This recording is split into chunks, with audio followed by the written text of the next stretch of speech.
Je m'appelle Sadou Diabira, donc je suis bénévole au GAMS, donc le groupe des abolitions contre l'utilisation sexuelle, depuis maintenant 2 ans environ.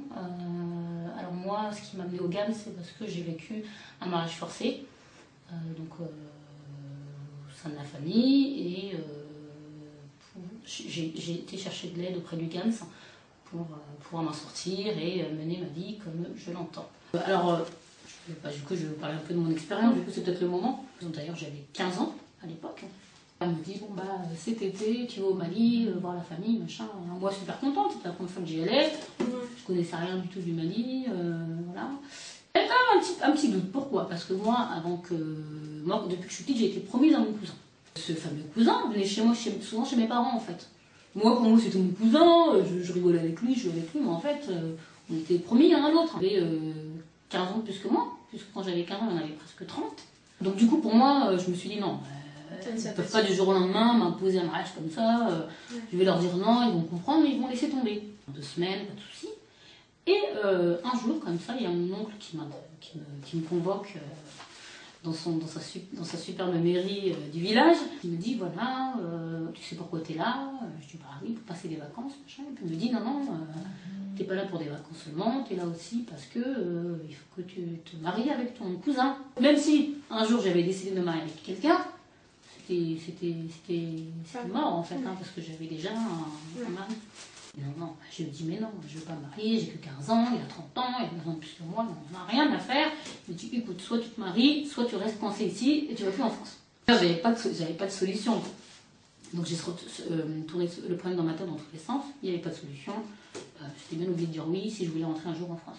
Du coup le lendemain, je me dis oui, la mort dans l'âme, vous imaginez mon état. Après, le soir, tu as toutes les bonnes femmes qui viennent te voir pour te dire comment te comporter en bonne épouse. Parce que, tu comprends, maintenant tu vas être une femme mariée, tu vas avoir des devoirs.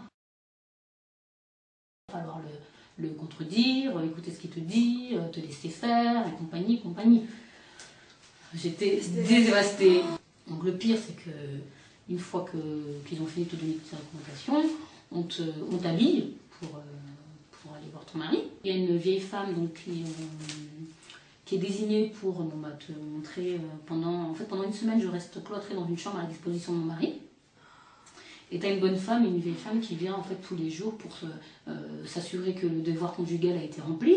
Et elle est censée être là pour attester déjà de ma virginité, parce que il faut que tu arrives vierge au mariage. Et virginité veut dire qu'il faut saigner en fait sur les draps. Il faut que tu saignes pendant l'acte sexuel. Excusez-moi si je suis un peu crue, mais c'est comme ça que ça se passe. Et qu'après, il montre le drap à tout le monde. Voilà, elle est bien vierge, elle n'a pas déshonoré sa famille et compagnie. Voilà, donc non seulement tu subis le viol, mais en plus tu dois subir le fait qu'on expose une partie de toi, en fait, à la vue de toutes des femmes de la maison, en fait. Donc le premier soir, il a bien fallu consommer le mariage. C'est un viol, il m'a violée. Il m'a violée plusieurs fois. 15 ans, le bonhomme, c'était ton cousin hier avec qui tu rigolais, que le lendemain il se transforme en mari violent et compagnie. Voilà quoi. J'ai subi ça pendant une semaine en fait. Voilà. Parce que je me dis, je vais revenir en France et que quand je reviendrai. Là, tu te battras. Ouais, voilà. Ça se passera pas comme ça. Il fallait aller dire bonjour donc toute la famille, me comporter en épouse en fait. Quand mon mari, pour sortir, je devais lui demander la permission. Si vous voulez, j'étais la deuxième épouse de ce cousin. Il avait déjà une femme. Mais bon, dans mon malheur, si je puis dire, ça a été pour moi une chance, parce que le fait qu'il ait 2 femmes, ça impliquait qu'il allait dormir une fois sur 2 chez l'une et chez l'autre. Du coup, moi, j'en avais un soir de moins dans mon lit. J'étais bien contente, en fait. Ça a duré pendant 2 mois comme ça. 2 mois. Et donc, bien entendu, sans contraception et compagnie.